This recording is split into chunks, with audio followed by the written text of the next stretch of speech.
Vi ste bili čovek koji je bio pripadnik Al-Kaide. Otkud Al-Kaida, u Srbiju ćeš naći, u Pazaru. Da li ste vi razmišljali da ikada učinite teroristički napad? Ne bi me čudilo u Srbiju da bude neki teroristički napad i da ga kosovska služba podržava. Ali Al-Kaida danas posluje i dalje na teritoriji Srbije. Pokušaj da ubiješ koliko god stigneš ljudi. Ispred tebe priča kako su ratovali, kako su klali. Odakle kreće centrala Al-Kaide? I mislim da je tu dosta povezano turska tajna služba. Vas je onda kontaktirala nemačka služba i vrbovala da radite za njih. Imao sam onda nameru da idem za Afganistan i da se tamo borim. Kada vi završavate angažman sa nemačkom tajnom službom? Ako to može da se završi.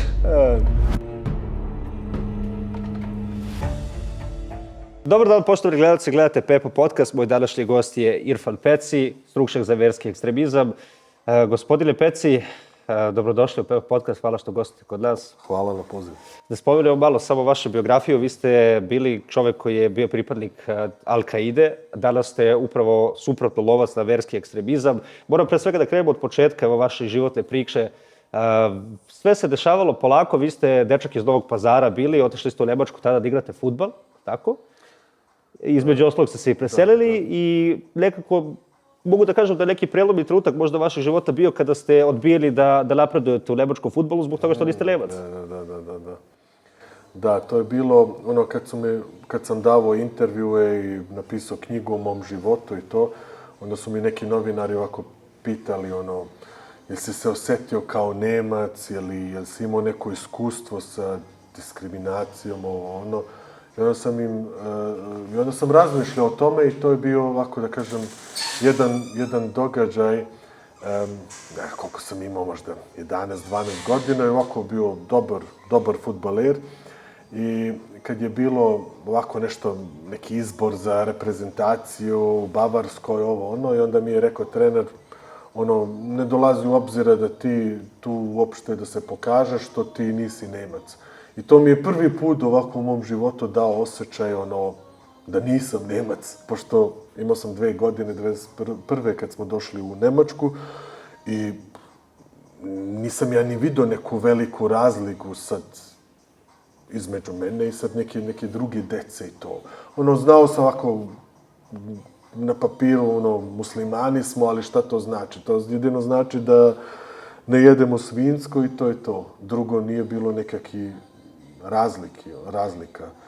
Roditelji su odrasli u Jugoslaviju, obični, da kažem, nisu bili mnogo liberalni, svako ne gradi kako on misli i to. Suštinski niste bili suviše religiozni tokom svog odrastanja? Ne.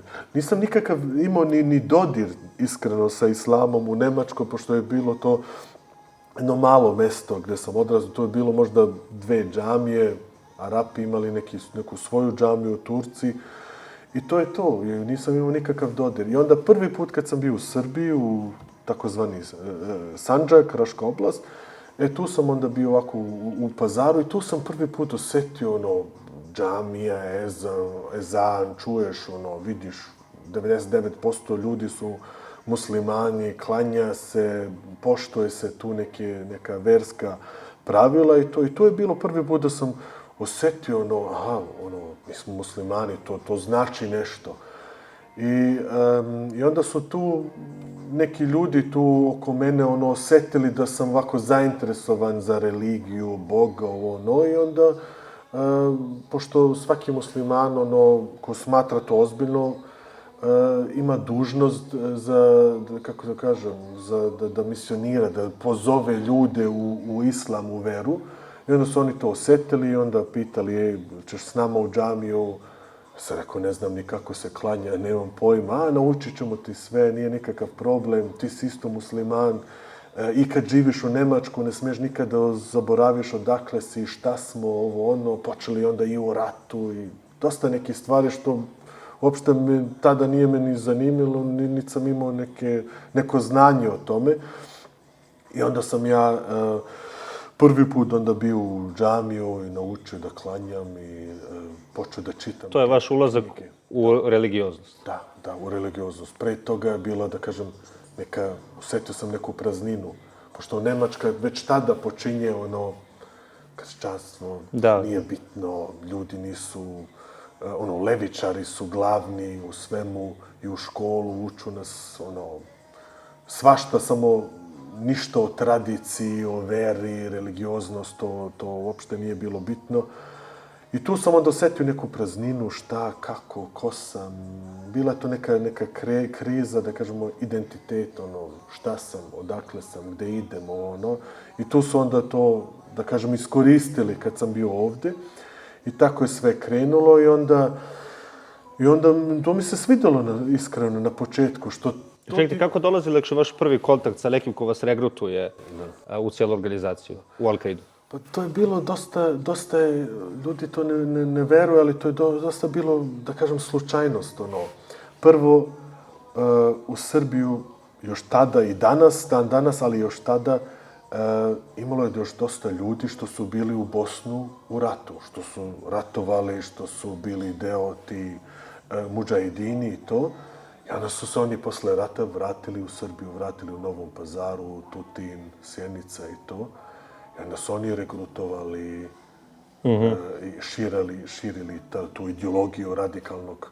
Da li su to ljudi bili koji su povezani s El Mudžahid odredom, možda bili? Da, i tu već počinju veze. Nije to sad, naravno, razumijem ljude kad mislu otkud Al-Qaida, samo znaju iz televizije, ali u Srbiju ćeš naći, u Pazaru, kad mogu da ti kažem, tu džamiju ide, odmah ćeš, ne odmah, ali ako želiš... Aktivni su, da, možeš. Da, aktivni su i našćeš neku vezu direktno sa Al-Qaidom. I to je tada bilo. I to, kao što sam rekao, to su bili ljudi što su bili tada već u ratu i to. I onda vratili se i sve to. I onda, naravno, ja sam tad imao 14, 15, 16 godina.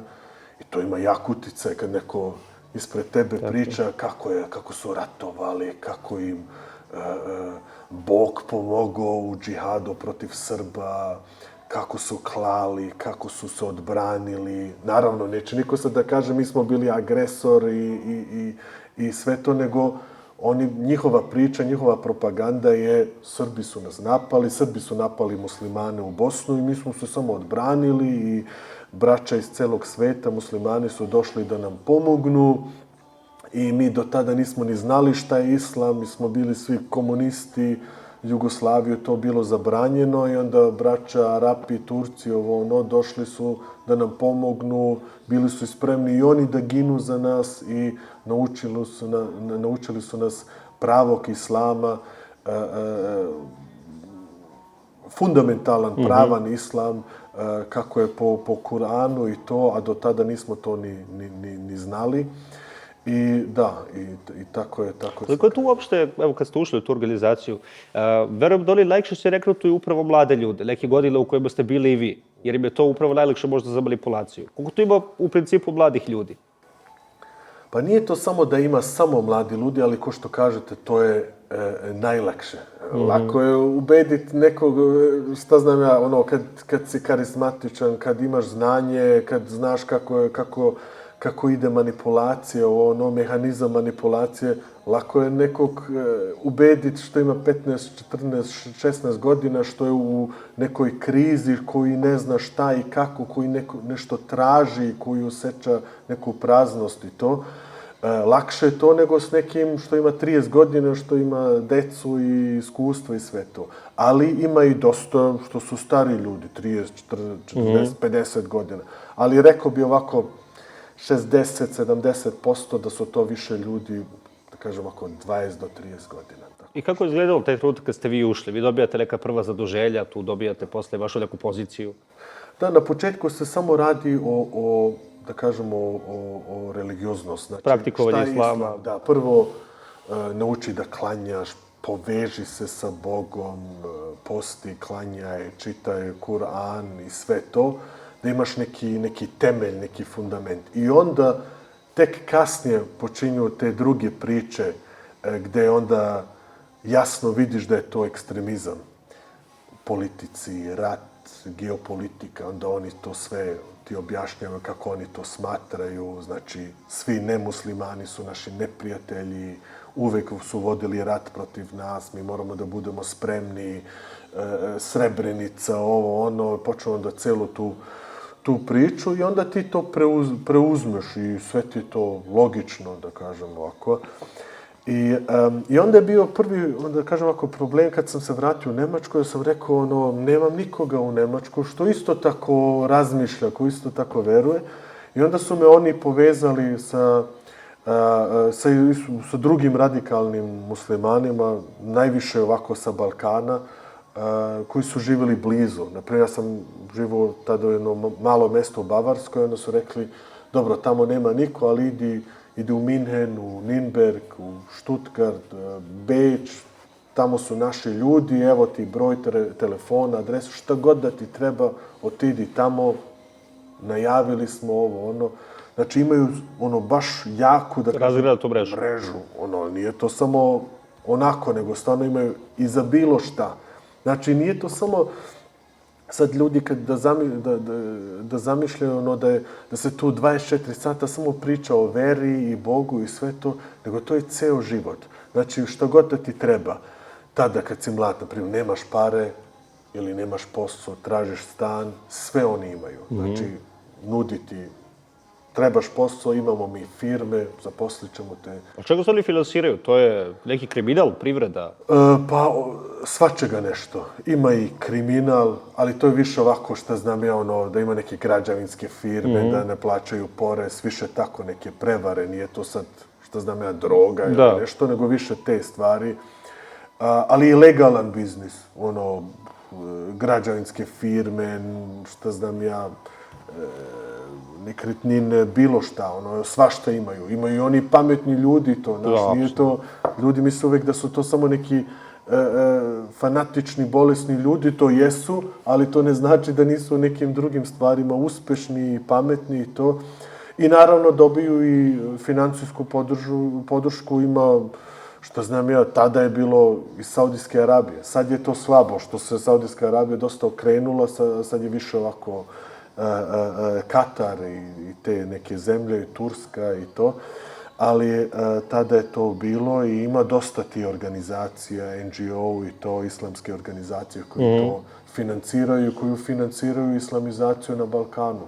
Često su ti ljudi koji vrbuju, to su obrazovani, lepi, harizmatični ljudi.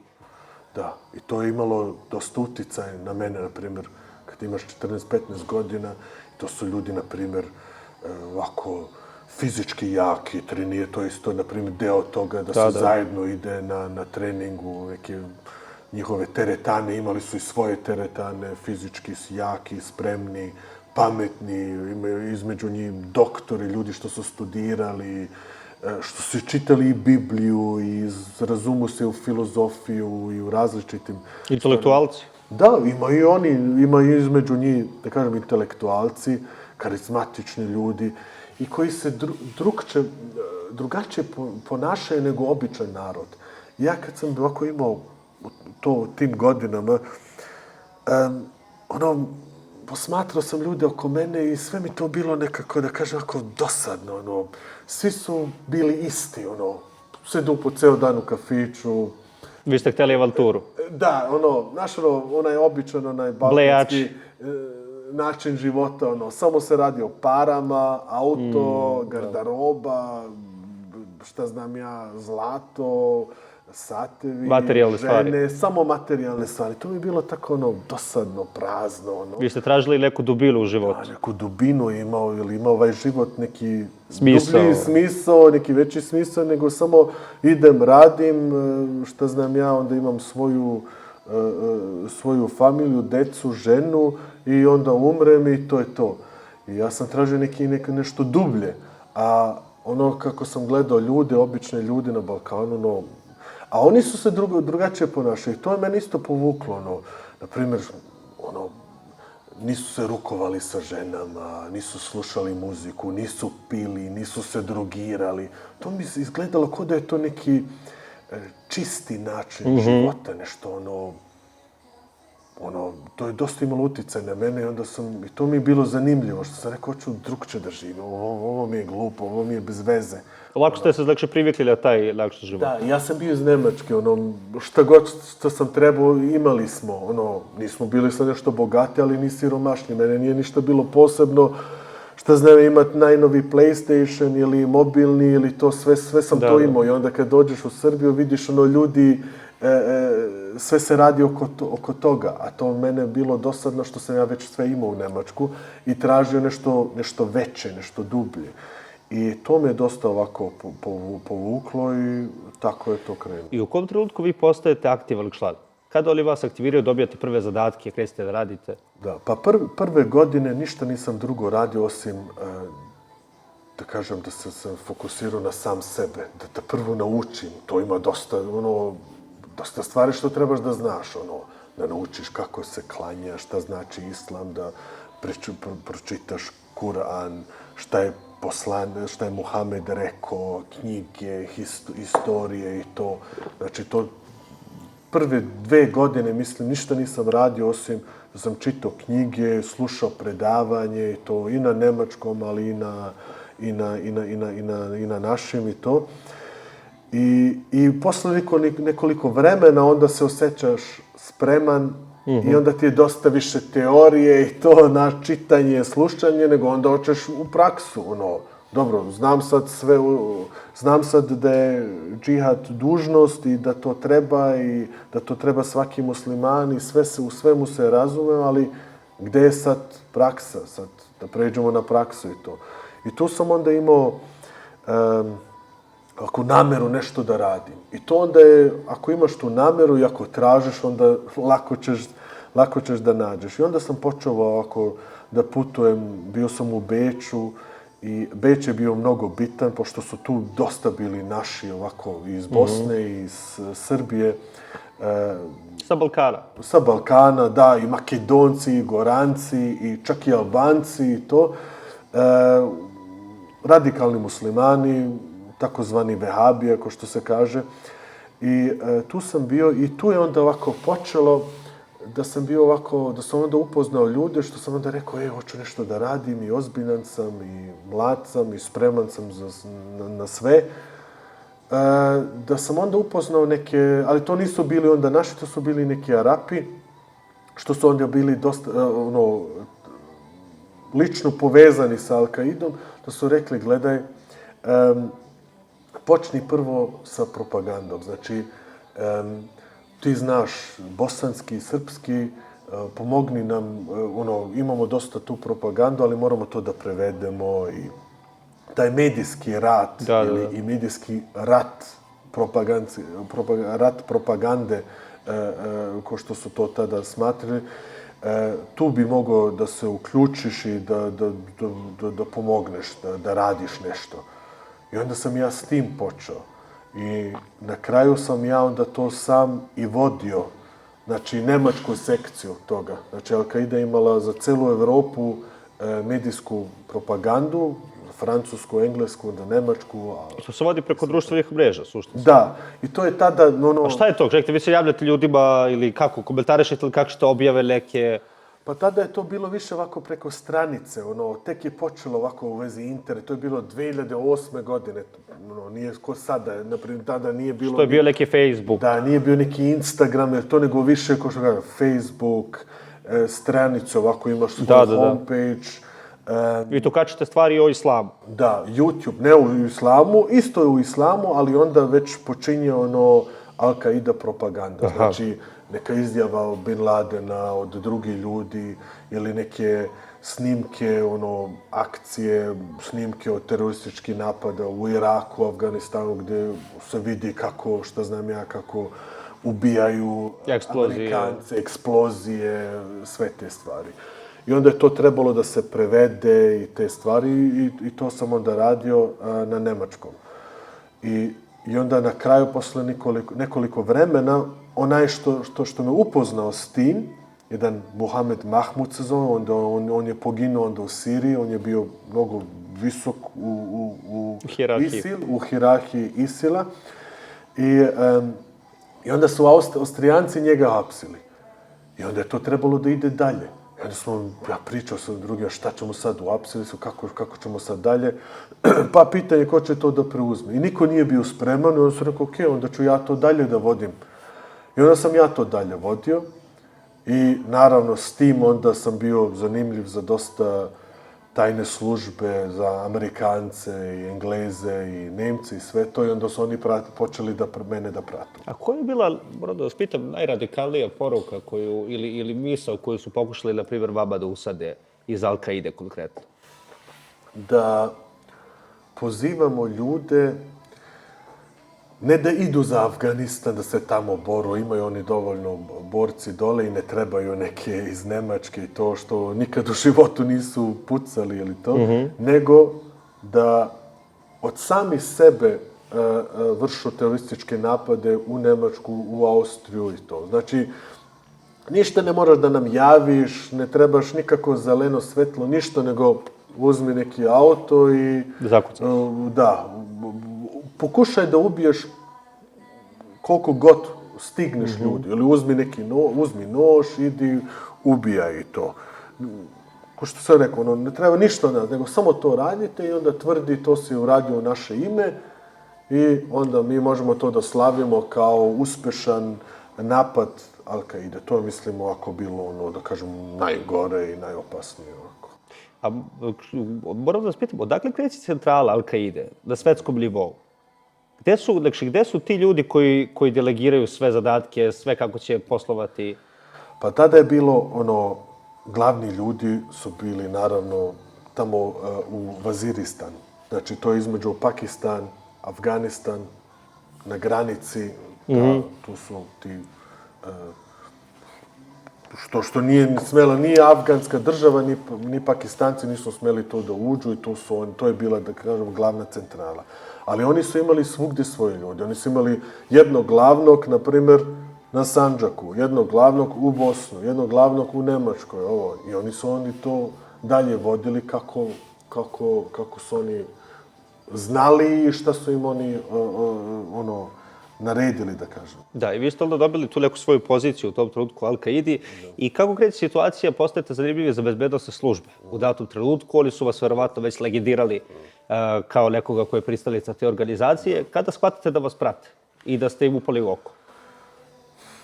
Pa onda su se neke čudne stvari dešavali ovako, što znam da vidiš.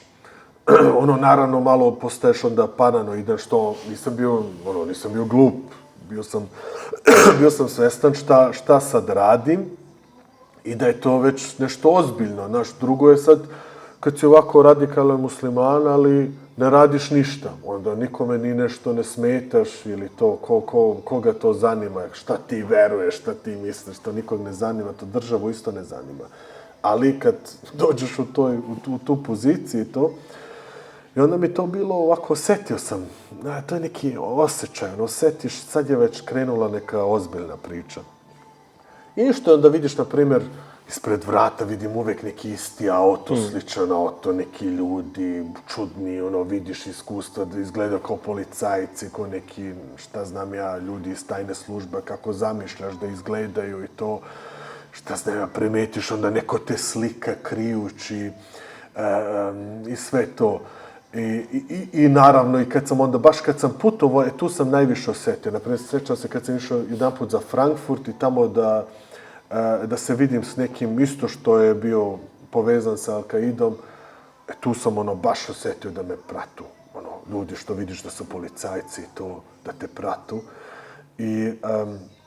I onda sam imao, posle nekoliko vremena, da su me prvi put hapsili. Znači, 2 puta su me hapsili, to je bilo onda prvi put Nemačka, ovako, specijalna policija, da su me uhapsili, 6 sati ujutru, ja sam tada još živao kod roditelja, samo čuješ jedan put pukne vrata i onda specijalci ulazu, hapsu me i onda su me ispitivali i sve to i onda na ispitu, sve sam, znali su sve, skoro sve.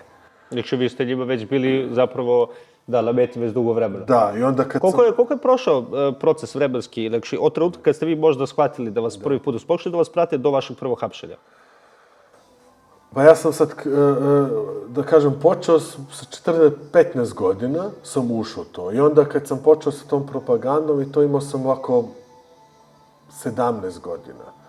I oni su me ovako pratili Pola godine, 6 mjeseci su me pratili i onda oko 6 mjeseci su me pustili, gledali šta, kako, ovo, ono, dok su imali dosta dovoljno... Vi ste bili izuzetno mladi, zadatke, da. Da, mnogo, da, 17 godina. I onda su me apsili kad sam imao 19, tako nešto, 18-19 godina. I onda sa 19 godina onda sam bio, onda su me apsili i onda sam bio godinu dana u zatvoru.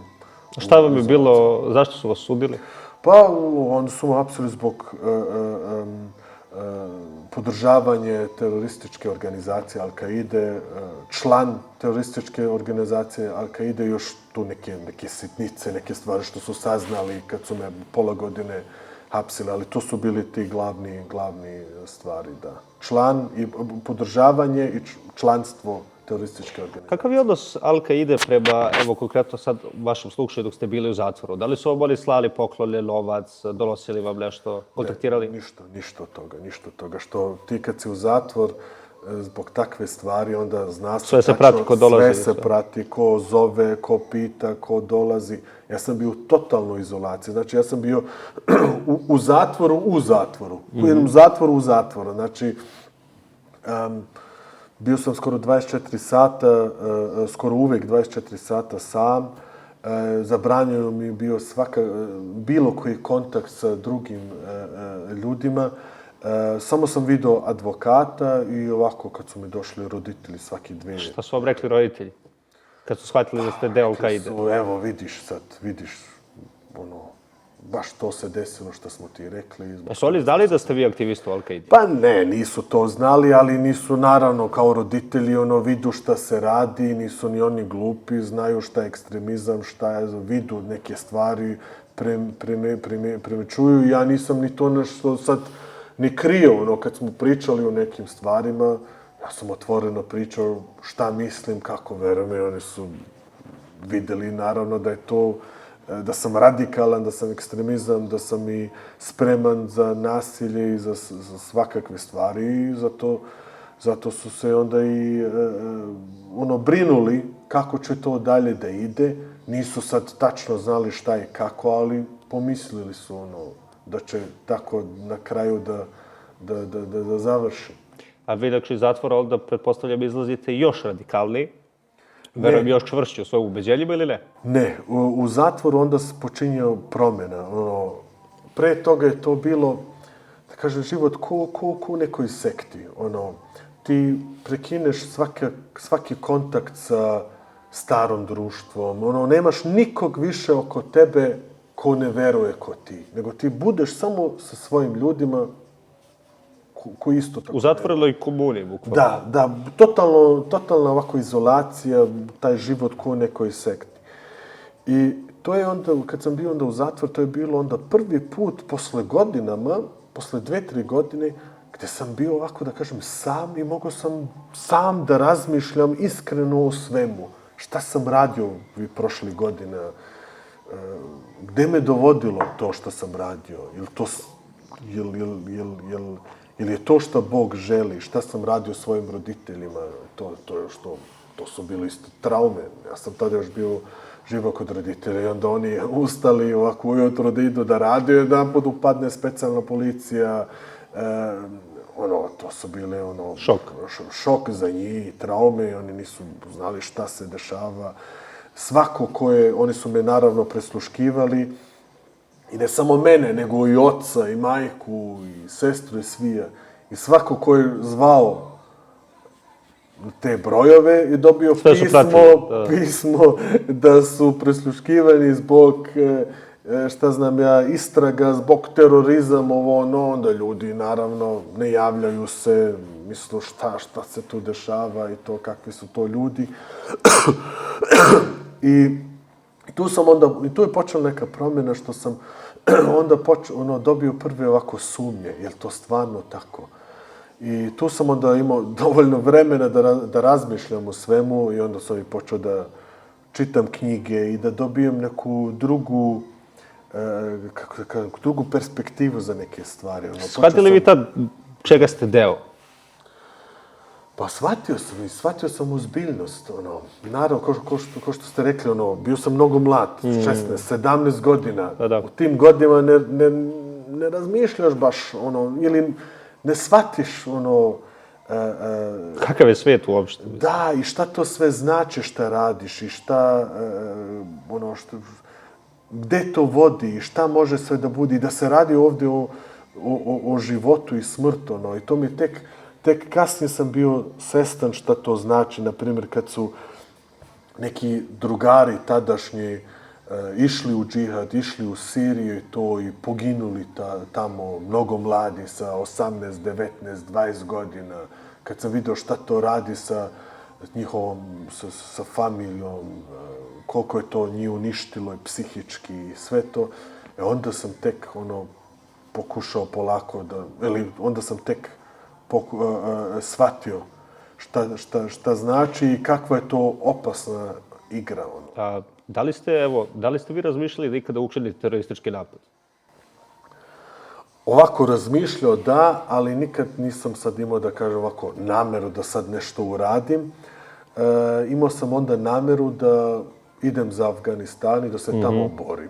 Mene je to bilo nešto, ne znam, ovako da ubijem neke civile i to mi, ne znam, nisam se nešto dobro osjetio kad sam o tome razmišljao, ali ovako protiv nekog drugog vojnika ili vojske i to da kažem... Da, to je već rat. Da, NATO vojska ušla u Afganistanu i sad ja idem tamo i mi muslimani branimo muslimansku zemlju protiv njih. Oni su došli i to su vojnici, oni ubijaju agresija na neku državu. Oni su agresori i sve to i tu namjeru sam imao.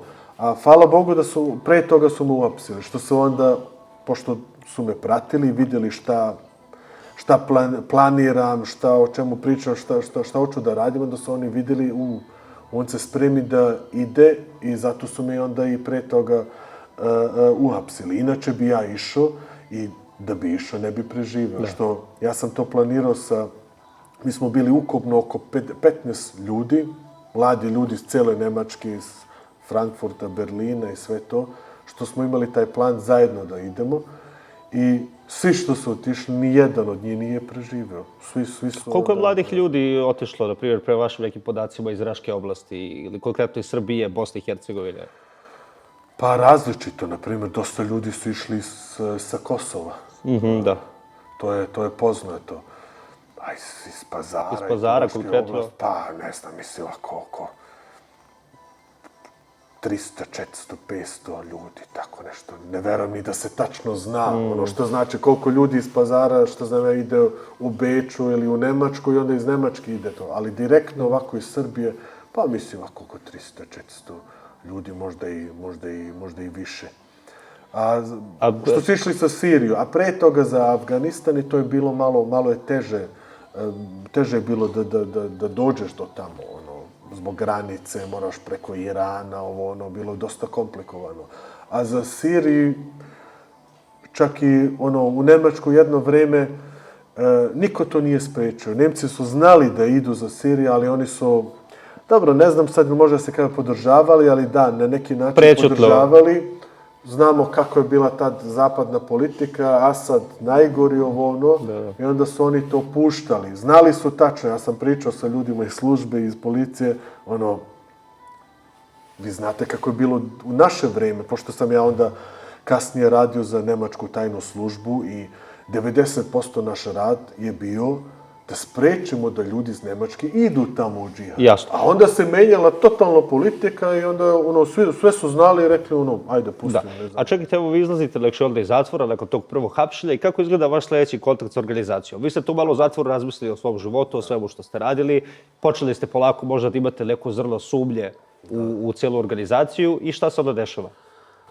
Desi se ta promjena u zatvoru, da ja kažem advokatu, slušaj, ja sam gotov s tim, ja ne verujem više u tu ideologiju, ja ću normalan život, dosta mi svega toga, čim me pusto, ja ću da počnem skroz novi život, ja sam druga osoba.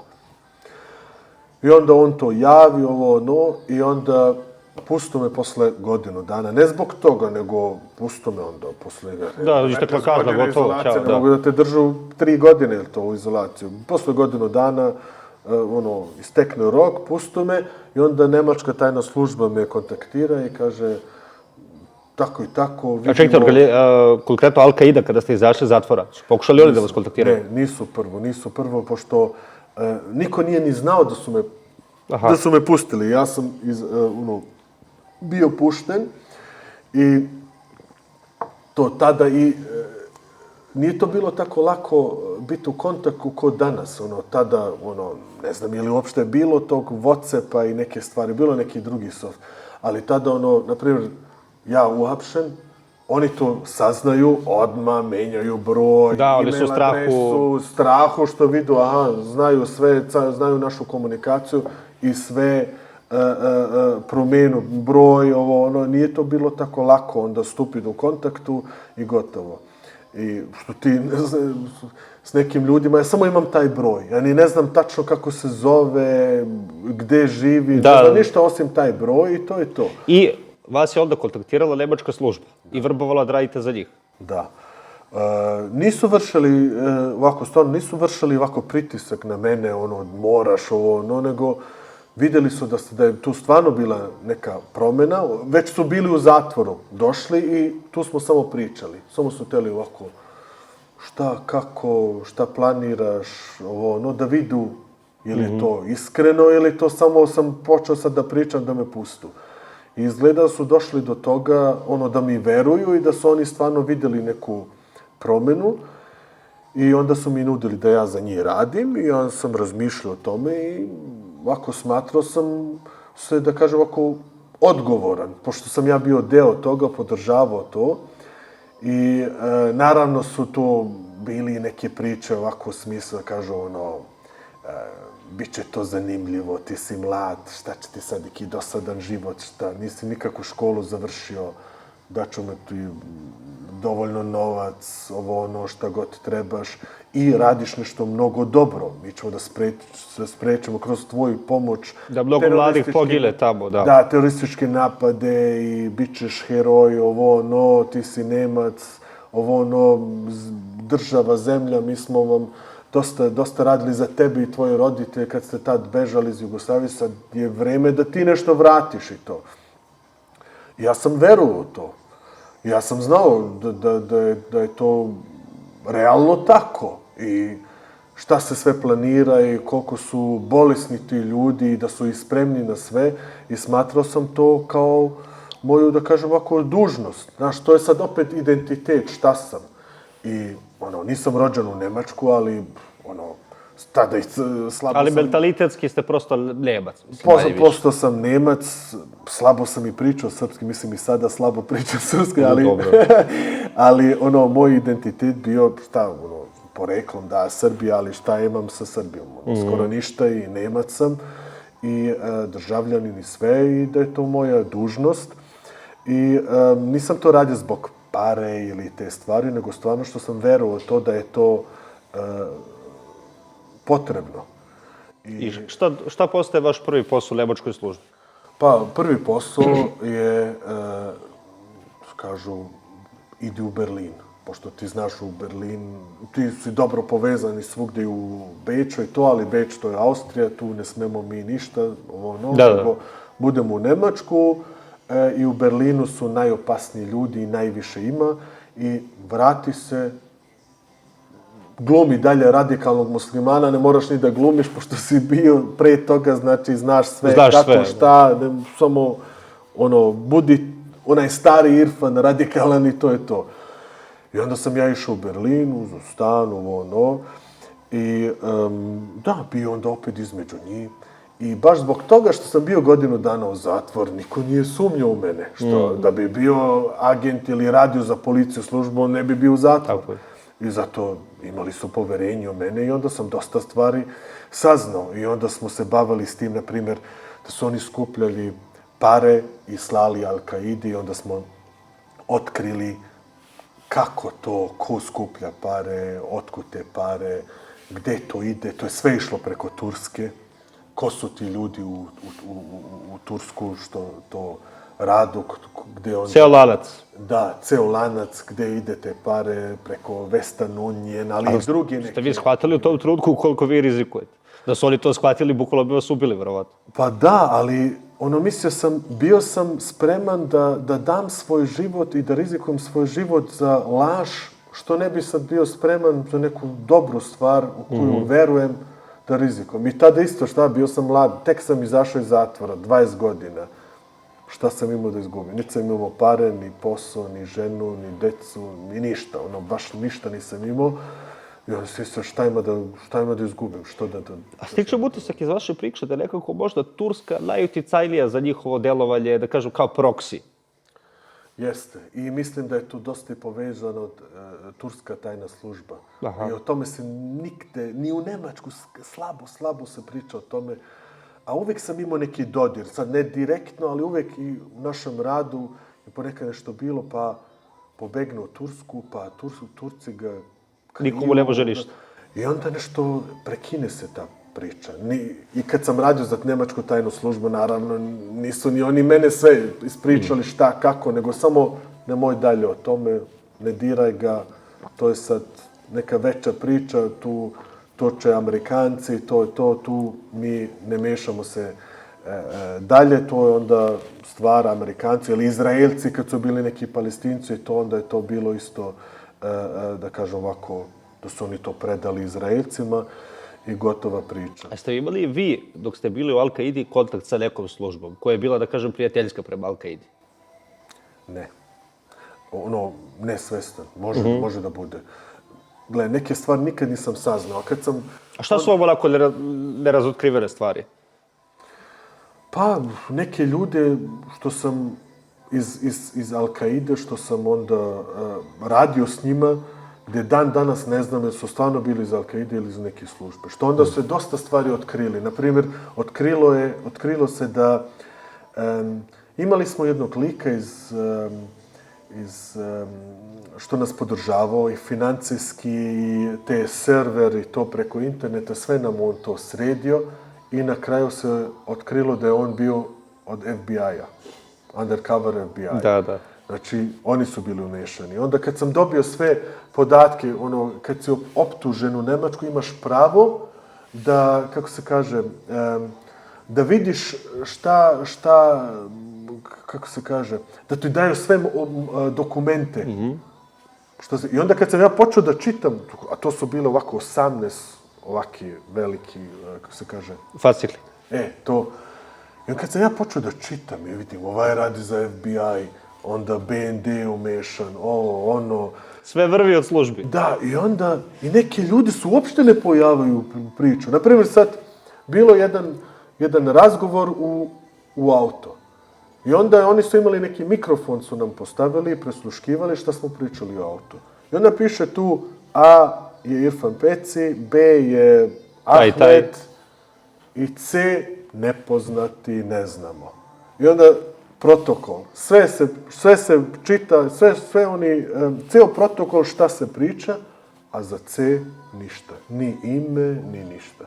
I onda sam mislio, jasno, očigledno da je taj radio za njih, da ga kriju i sve to. Sad, naravno, neće oni da pišu naš čovek, je li CIA, je li ovo, je li ono, ali bilo je onda za mene jasno da je bila ta infiltracija, da su tu bili umešani nemačke službe.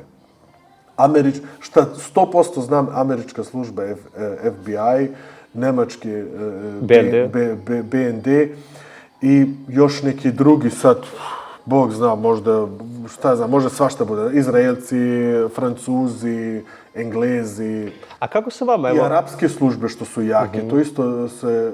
Spominjali ste Katar, na primjer. Da. A ne ovako službe, na primjer, Marokanci, to... Marokanci? Da, i oni su vrlo aktivni, što ima dosta ti radikalni, na primjer, muslimani, Marokanci, što su aktivni u Nemačkoj, a te arapske službe koji to mnogo dobro ovako posmatraju, pratu šta se tu radi, što su oni opasnost za njihovu državu. A ko mislite da je stvorio Al-Kaidu? To moram da vas pitam. Jel postoje teorije, neki kažu da su ih stvorili Amerikanci, onda neki kažu da su ih stvorili Arapi, neki kažu Turci, neki kažu Izrael. Le sve strane ide, ali neko je morao svakako da stoji iznad te organizacije da bi postojala. Mislim da se ne lažemo. Morala neka država da stane iza njih. Ja mislim da je istina negde u sredini. Ne verujem da je neka služba ili država njih stvorili ovako kao organizacije, nego to i mene ponekad, ako čitam neke komentare ili ljudi kažu, Irfan sve laže, on dalje radi za službu, on je i tada radio za službu, Ljudi ne mogu da razlikuju pravi, radikalni muslimani i agenti i to. Ja pre toga nikakav dodir nisam imao sa službom i nikad ne bi ni radio za službu. Da mi daju 1.000.000 evra, rekao bi ne. Za vas je tad novac bio ništa. Kakav novac, hoću da ginem, hoću u raj, ne zanima me novac ni bilo šta. Nema šta da nudiš gde bi ja prodao ono što ja verujem. Znači, ja sam radikalan musliman i spreman sam sve da radim. Nikakav dodir sa službom. I onda, ali, počnem da radim sa službom. I oni to mešaju, ne znaju da razlikuju. I zato ima ti ljudi što su fanatični, što su radikalni, što su spremni da ginu i da ubijaju. I to je 98%, ali sad dođu službe i iskoristu te ljude. I to je, mislim, to nije nikakav tajna sad. 80. Amerikanci vidu, ima ti mudžahedini, boru se protiv Sovjetski savez, evo, podržavamo njih. Ili isto ovde 90. El Mudžahedin, Al-Qaida, Ben Laden. Iran podržavao. Iran, pa sve su to znali i Amerikanci i Englezi, svi su oni to znali. Ali tada neprijatelj je bio Srbija. Srbi treba da se razbije Jugoslavija, Srbija i sve to. I onda pustimo njih. Pustimo i onda na kraju, kad bude to gotovo, prvo ćemo da iskoristimo i kad bude gotova ta priča, onda ćemo mi da je razbijemo. Ali smatrate da neko danas pušta neke radikalne muslimane, na primjer, ili neke pripadnike terorističkih organizacija namenski da dolaze konkretno u Nemačku, na primjer, ili u Veliku Britaniju? 100%. 100%. Uvijek zavisi ko šta. To je sad dosta komplikovano. Ja sam rekao u nekim intervju, na primjer, ne bi me čudilo u Srbiju da bude neki teroristički napad i da je to neki Albanac, radikalan, Isilovac i to, ali da ga kosovska služba podržavala. Ili albanska, ili druga neka, ili da ne spominjem Kosovo. Mi smo imali napad na izraelsku ambasadu. Da, Milo Žujović, da. Tako je, na kraju se ispostavilo da je u sve umešan terorista iz Novog Pazara, Senad Ramović-Becel. Da. Ja. I to je to. Ali s kim je on povezan? Šta? Kako? Možda on i ne zna za koga radi. To je to. Što službe su ovako mnogo profesionalne i znaju šta radu i ti teroristi, oni su, kako kažem, to su mala deca. Oružje u rukama velikih. Korisni idioti, što bi ljudi rekli. Da, oni su samo... Ne bi sad rekao da su oni samo iskorišteni. Oni imaju svoju agendu i svoj cilj. Neko ih samo usmeri gde mu odgovara. Ali službe dolazu i iskoristuju kako treba. I to Turci radu. U Siriju vidjeli smo Turci da to podržavaju, da Turci to radu, da su podržavali neke islamističke snage. Da sad ne spominjem to, ali to iskreno ja bih rekao skoro svaka država to radi. Da njih iskoristi što lako je njih iskorištavati i to službe radi. To su uvek radili. To su radili, 70. sa nekim drugim ljudima, sa levičari, desničari, svake strane, svake ideologije. Kad vide ekstremistički pokret, lako ga je usmeriti i zloupotrebiti. Što su to puno puta mladi, naivni ljudi, što su ali spremni svašta da uradu i to je to. Zato da na kraju ne mogu ni da kažem šta, kako, ko je to bio sve umešan, ali bili su Amerikanci i drugi. I onda kad sam radio za Nemačku tajnu službu, onda smo isto imali stalno takve slučaje. A da li Al-Qaida danas posluje i dalje na teritoriji Srbije? Pa ne bi, možda teško je to reći, ne kao organizacija, ali da ima... Ideologija je ostala. Da, ideologija je 1.000.000% ostalo i da ima pojedinci u Srbiji koji su pripadnici te organizacije, što sad ovdje ima migranti u Beograd, ko zna otkud su, šta radu ovdje, niko i ne zna. I to nije sad, niti može to da zna. Kad jedna Nemačka ne može da zna, pa otkud Srbija, otkud država da zna za svakog pojedinca. On dođe tu, neki, šta znam ja, Abu Mohamed, pređe granicu i to, ovi drugi ga puštaju, on bude tu i niko ne zna ništa. Ne živimo mi ni u Srbiji ovdje u Severnu Koreju, u neku diktaturu da država sve zna ko šta, kako radi. Zato 100% da ima takvi ljudi u Srbiju. Mislim, između migranti ovdje u Beogradu i to u nekim većim gradovima, ali i između takozvani Bošnjaci na Sandžaku i to da ima takvi ljudi 100%. Kada vi završavate angažman sa nemačkom tajnom službom? Ako to može da se završi. Bilo što da kažem, to... Da, reći da laže. Rekli laže, naravno, ja sam završio.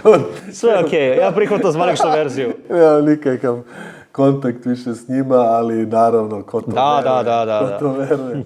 Da, to niko ne veruje. I vi danas postajete, vi ste danas boraca, ja pratim vas na Instagramu, vi upadate tamo na te skupove, raspravljate se sa njima. Ja verujem da vama stiže delevilo, ne znam koliko pred. Sigurno su vas i napadali fizički. Jedno vreme je bilo ovako, da kažemo, dnevno, pa sad malo slabo. Ja mislim što su vidjeli Su pokušali da vas ubiju, negdje napadu fizički nešto? Da, bilo je ovako ti planova. Naprimjer, da me nemačka policija obaveštila da su me zvali, rekli, prisluškivali smo neke ljude, i pričali su o tebe da te ubiju, ali ovako konkretno nije bilo sad nijedan pokušaj, ali naprimjer na tim demonstracijama i to u Nemačkoj gdje sam išao, da je policija zaustavila neke ljude i onda nađu kod njih nož ili neke druge stvari, a ti ljudi su onda bili su poznati kao radikalni muslimani, islamisti. Sad mogu samo da sumnjam što su došli s kojom namerom, ali ovako konkretno neki pokušaj nije bilo do sada. A koja je razlika između, to moram da vas pitam, evo za sve nas laike, koja je ključna razlika između radikalnog islama i, da kažem, normalnog islama kakav treba da bude? Pa, to je ponekad malo teško objasniti. Mislim, normalan islam koji ima svoje pravo da eksistira, da bude i u Srbiji, da imamo i muslimani u Srbiju koji imaju pravo biti muslimani, to niko u jednoj demokratiji to neće da im zabrani, ali pitanje je uvek tumačenje, kako ti to razumiješ. Kuran, da. Da, ako piše u Kuranu, ubijte nevernike i to. Sad neko će da kaže jedan modern, liberalan musliman ili dosta ti, da kažemo, 80% ti te hođe i to na Sandžaku će da kaže, to je samo za vreme rata i sve to. I to onda, šta da kažeš, i to jeste da kažem, problematično što su te stihove onda i koristili u ratu u 90-ti, ali nije sad, da kažemo, čist terorizam. Ali uvijek će imati 20, 30, 15% koji će da kažu, ne, ja to drugačije razumem i ako mi Bog tako odredi i kaže ubi, onda to znači ubi. Ima dosta stvari u islamu koji nisu nikakav problem. Jel neko klanja, ide u džamiju, posti ili šta znam ja, to nikog ne zanima. To može svako da radi kako hoće. Ali to sve treba biti, ne smije ništa biti van zakona. A čim počne taj, ko što se kaže u Nemačkoj, taj politički islam, znači, islam ne samo kao vera, kao religija, nego kao ideologija, kao politička ideologija koja hoće islamizaciju, koja hoće da promijeni državu i narod, koji hoće sad, na primjer, kad pričamo o Srbiji, gdje bi ti ljudi rekli, čekaj, Srbija kao Srbija, to je naše. Što je naše? Što Turci su došli i osvojili, Srbija bila po islamskom zakonu, po šerijatu i to moramo da vratimo. Znači, ne pripada Srbija više Srbima i crkvo i hrišćanstvo i sve to, nego to je naše, što smo mi to jedanput osvojili kroz džihad i ovdje je vladao islamski zakon ovdje u Srbiji, i u Beogradu i skoro u celoj Srbiji. I onda bi oni rekli sad, to moramo da vratimo i zato radimo na to da Srbi pređu u islam, šta znam ja, možda čak i možemo da pokušamo preko demokratije, na primjer da imamo jednu stranku i koja će da pokuša preko izbori i to. Imamo kod nas takvih nekih. SDA i to. Tako. I da mi pobedimo i onda na kraju polako, neće stanovanje kažu, mi ćemo da napravimo islamsku državu i uzet ćemo vam sve i radit ćemo ko tada Osmanlije i to. Nisu oni glupi da tako jasno. Pa dobro, u Srbiji imaju neki ideju preko i SDA i nekih koji su u javnosti malo liberalni sa istim ciljem da urade nešto. Ali hoću da vas pitam, da ste upoznati možda sa terminom i sa mestom Gornja Maoča u Bosni i Hercegovini. Kako komentarišete tamošnje dešavanja i sve to? Neki su, čitao sam istraživački mediji u Bosni i Hercegovini, su to mesto konkretno označili kao regrutni bukvalno centar za slanje ljudi na Bliski istok. Da. I kako vidite sad, evo, sve tamo? Gornja Maoča... Tamo niko ne može da uđe, policija ne može da krokši. U Americi se pisalo o tome i pričalo o tome. To je u celom svetu poznato selo. I to je mnogo problematično što tako počinje. Znači, ideja ti ljudi je, mi ćemo da se skupimo sve u jedno selo. Kupit ćemo zemlju, kuće, ono. I onda ćemo svi tamo da živimo i da pravimo ko neku mini državu. I to smatram da je to i mnogo opasno. Opet ono što ste vi pričali na početku, izolovani sistem u kojem su svi ljudi koji isto misle. Da. I to smatram i kao veliku opasnost što se tiče Srbije. Što pokušaje takvu Gornju Maoču ima i na Sandžaku, u Srbiju. Da. I da oni tu kupu zemlju i sve to da se skupu i onda tamo ima i vežbe i uču malu decu već, pravu neku svoju kao policiju i to je već neka vrsta država. Država u državi. Da. Imaš sudiju, imaš policiju, imaš kao neku vojsku, imaš školu, šta to ima veze još sa Srbijom? Šta taj teritorij, to nije više deo Srbije. Samo na papiru. Ili, ko što kaže, kad policija ne sme da uđe u selo, pa šta je to? To je gotovo. Država izgubila kontrolu. I zato to ne sme da se dozvoli. I mislim da je bosanska država i reagovala na to. Nije to više ko jedno vreme što je bilo. Bilo je to hapšenja. Bilal Bosnića su sudili na ne znam koliko, 20 godina. Hapsili dosta ljudi i to. Ali to dalje postoji, ali bosanska država, mora se reći, reagovala na to, ali to je opasnost i to je, da kažem, jedan mehanizam islamizacije. Oni jedno pokušaju preko stranke, SDA, oni drugi na taj način. Oni treći kažu, ne, trebamo više teroristički napade, da se naši neprijatelji nas boje, i onda će sve da radu kako mi želimo iz straha, neće smet ništa da kaže. Evo i sad danas u Nemačku toliko ljudima pričam, ne smeju ništa da kažu strah i da kažu istinu u nekim stvarima što se tiče radikalnog islama i to što kažu, sve si u pravu što pričaš, ali ja neću da mi neko preti, ja znam da su oni bolesni, da su oni spremni da me ubiju i to. I zato ja čutim i neću ništa da govorim o tome. I šta vi da kažete ljudima, mislim? Da. Razumete ih delom. Da. A hoću da vas pitam, evo sad, svaki roditelj mislim da će da vam postavi pitanje kad ovo gleda, šta da ovo radi ako primeti, evo, na primjer, da je njegovo dete krenulo tim putem? Da posumnja, kako to da reši? Ja mislim najbitnije, i to mislim i problem polako, sve više i više u Srbiji, da kad vaspitaš dete kako treba, kad dete zna ko je, naprimjer sad ovdje, obični ljudi, kad dete zna da je Srbin, da je pravoslavac i sve to, kad zna svoju istoriju, nema šanse da će on preći u islam i da se izgubi u neki ekstremizam. Znači, kad vaspitate decu, zdrav patriotizam, veru i sve to, da zna ko su... Da, ali ako gleda neka muslimanska porodica, da. Što oni da rade ako primete da njihovo dete možda krenu? To je već malo teže, pošto onda uvek dođe do tog sukob. Naprimjer, sad ti ga učiš o islamu i sve to, i onda će on, naprimjer, to sam ja imao 1.000.000 puta. Šta znam ja, kad sam počeo, kad smo se raspravljali o nečemu, i onda, na primjer, uvijek dođe to da oni kažu, na primjer, sa mojim roditeljima, da oni kažu, ja li hođa nešto drugo kaže i to. Ali koji dokaz on ima? Kad pričamo sad, šta piše u Koranu, šta ne. I to je onda teško s tim argumentima. Što, sad da kažem, na primjer, sad, ne znam, o čemu je sad, na primjer, o džihadu. Ne? I onda ja kad branim sad svoju poziciju kao radikalan musliman, ja ću da kažem, to piše u Koranu, to je dužnost, tu i tu to piše.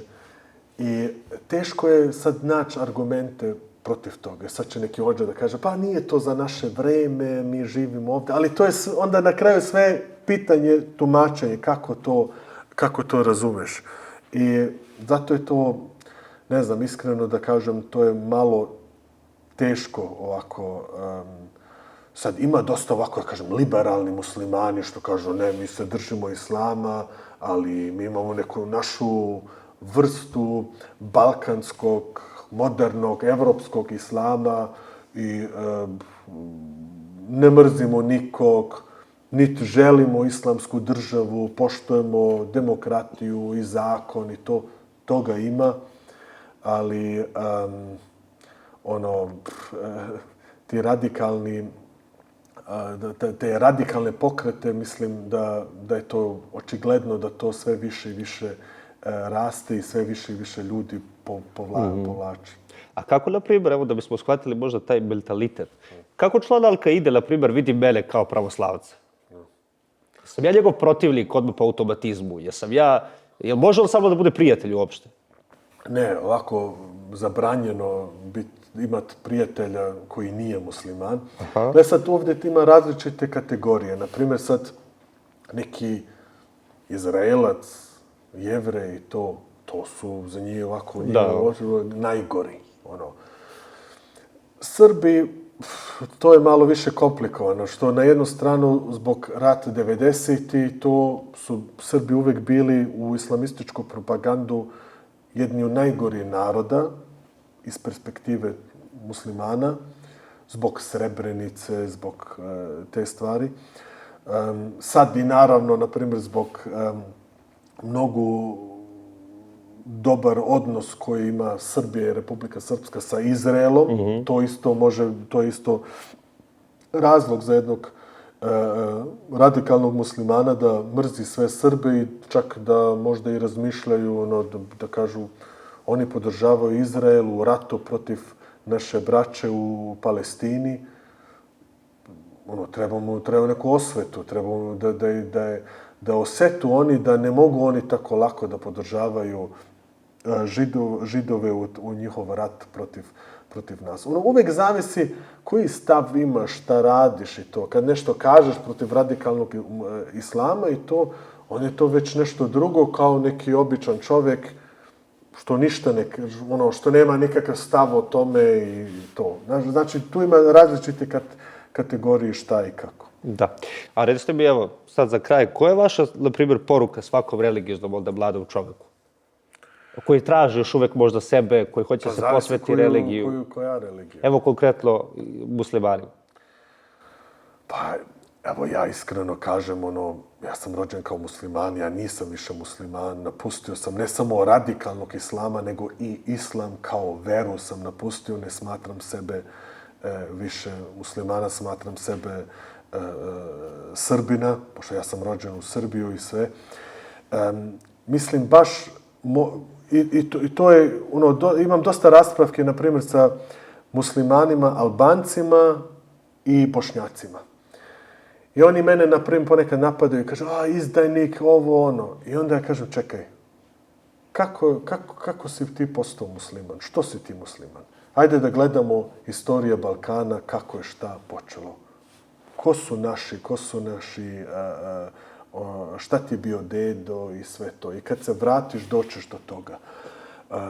Ne kaže sad niko, svako ima sad pravo da kaže ne, ja sam, šta znam ja pripadam toj naciji i sve to. Ali istorija takva kakva je i ne možemo tu da se lažemo. Činjenice su jasne.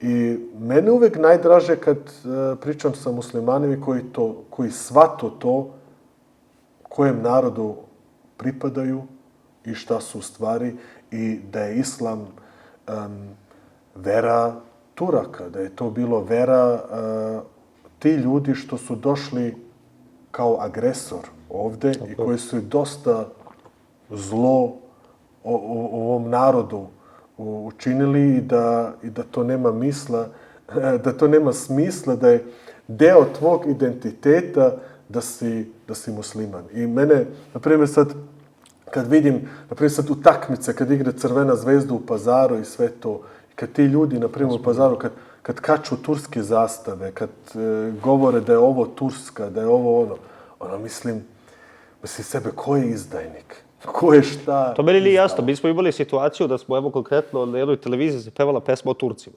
Sad, logično bi bilo ako se neko uvredio da se uvrede neki Turci, da se oglase Turska ambasada ili bilo ko. Oglasili se muslimani iz Raške oblasti i oni se žalili kao što vi spominjete Turke i tako dalje. Ja njih pitam, čekajte ljudi, pa ste vi Turci ili koja je vaša nacionalnost? Turci niste sigurno. Ali to je problem, da su oni veći Turci nego Turci. Da. Evo Turci, ceo Beograd je pun Turaka. Turci nisu oglasili se oni. Sad u hotel, koliko ima tu, i koje god Turčina da pričam, Srbistan, super, i Beograd, i oni volu Srbiju više nego naši Srbi u Rašku oblast. I to je taj neki kompleks. Oni to znaju, nisu oni glupi, oni znaju istoriju, ali ne mogu da se vratu. Ja pratim politiku i pomalo i u Turskoj, koliko mogu, eto, zbog posla. Ja primećujem, na primjer, kad gledam one Erdoganove skupove, kad gledam Erdoganove pristalice, mnogo su vatreni i ovi ovdje iz, na primjer, Bosne i Hercegovine, oni ga zovu Sultan Erdogan, on je za njih, ne znam, najveći lider na svetu. Veći su podržavaoci Erdogana nego članovi Erdoganove stranke u Turskoj. A u Turskoj, ja sam 100% sigurno, 60-70% naroda je protiv Erdogana. Jest. Izgubio je u svim većim gradovima. Da. To je samo još drži se taj sistem kroz laž, korupcije i sve to. I svi ovi mlađi Turci što sam upoznao, na primjer u Berlinu, što studiraju u Nemačkoj, to su moderni ljudi, volu i Srbiju i to, uopšte ne volu Erdoana. A podrška Erdoana, na primjer, na Sandžaku bi rekao je 95%. Bukvalno. A u Tursku, znači nema u Tursku toliko podršku kao što ima na Sandžaku. Što su se oni dole izgubili, ne znaju više šta i kako, i sad tražu tu pomoć iz Turske i to je opet neki balkanski mentalitet i inat, nećemo za inat, nećemo biti Srbi, sad namerno, ovo je Turska, ovo je naše, ovo je i izmišljaju nešto totalno, nešto novo, ili kad se povezuju sa Bosnom, ili kad je ona iz Tutina. Selma Kučević. Da, kad je rekla da je Bosna njena država. Da je Bosna njena država i, znači, oni bi hteli da... A inače funkcionerka Republike Srbije, to predsjednica Skupštine opštine Tutina. Plaća Srbija. Koje plaća? Država Srbije ili Bosna? I tu smatram iskreno da je tu Srbija dosta... Jeste, da su tu tolerantna. Preterali i da su tu mnogo tolerantni i izvinite, da će to loše se završi. Kad se igra, evo, konkretno ste spomenuli Crvena zvezda, Novi Pazar. Igra se utakmica. Navijači fudbalskog kluba Novi Pazar iznesu one transparente, ne znam, protiv Srba i tako dalje. Znate šta je sad cela ironija u priči? Što klub zbog toga nije kažnjen, a klub dobija pare od Fudbalskog saveza Srbije. Znači, klub se finansira da njihovi navijači skandiraju protiv Srbije. Ja, to samo kod nas ima, u Srbiji, da vam ja kažem. Da, ali u Nemačkoj slične takve stvari. I to je to, kad, ne znam, stvarno... To ja ne mogu da shvatim. Falo mi reči i problem je na kraju, neće Srbija ništa da dobije od toga. Neće oni sad da volu Srbiju više kad to dopuštavaš, kad im daješ tu slobodu. Kad im daješ tu slobodu da psuju na ovu zemlju, da psuju državu, da otvoreno pokažu u Srbiju mržnju prema Srbima, onda sve će to biti gore i gore. Evo sad, idi u Pazaru i sad, šta znam ja, kad navijaš sad za Srbiju sa srpskom zastavom i to, kako će ljudi da gledaju, ili sad sa turskom zastavom. Ili sad, naprijed, da igra Srbija protiv Turske. Oni će svi za Tursku. Da, i za Tursku. I sad idi ti kao Srbin u Novom Pazaru, šta je Srbija, i navijaj ti dole za Srbiju ili pevaj neke srpske patriotske pesme, pa vidjet ćeš kako ćeš da završiš. I onda je to pitanje kako možemo to da dozvolimo da je došlo do toga. I to može biti samo gore i gore. I naravno, ja kažem, moramo da im pružimo ruku, kažem, i vi ste deo ovoga. To sam uvijek sam dao primjer Čečenci u Rusiju. Tako je.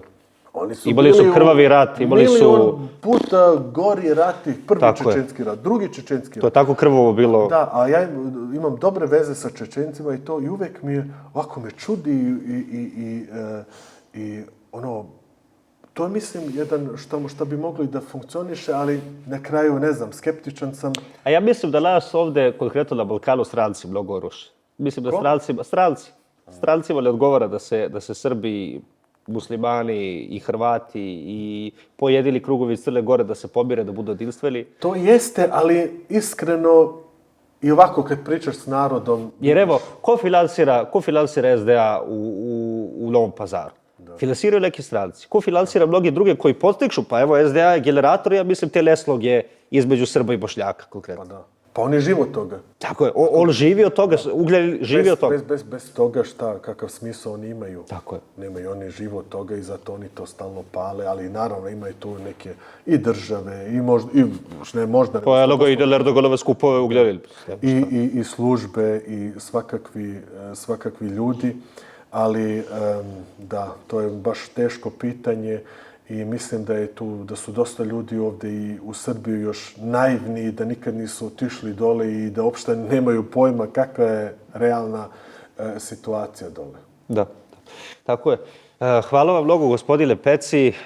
Imaćete ovdje u ekranu i u opisu profila Instagram i ostale profile gospodina Pecija. Zapratite ga, ima jako zanimljiv sadržaj. Moram da vam kažem, meni ako volim da gledam te vaše razgovore, dijaloge sa njima. Ovo je Pepo Podcast, ostavite like i subscribe, pretplatite se na kanal, upalite zvonce kako biste bili obavešteni kad izađe najnoviji video. A do sljedećeg podcasta veliki pozdrav.